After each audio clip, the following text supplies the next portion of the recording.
Size గురించి మన కొట్టి కాదు, మీడియం సైజ్ మీడియమా? బొంకులు ఎక్కువ ఉన్నాయి. మామూలు చికెన్ కాదు ఇది. తోడ మాంసం అంటే అదొక మజా. మంచి స్పైసీ అంటారు దీన్ని, స్పైసీ చికెన్. తొడ మాంసం అంటే అంటే మనం చేసుకునేటప్పుడు ఆ కారం వాడినా దీనికి కరెక్ట్ సెట్ అవుతుంది అనమాట. చెస్ట్కి మీరు ఎంత వాడినా అదే కొద్దిలా తేడా ఉంటుంది. లెగ్స్ మాత్రం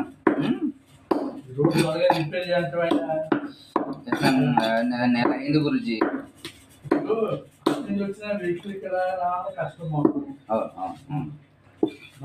ఫోటో మానేసి ఓన్లీ చిన్న కూర పెట్టుకుని చూసుకుంటాం.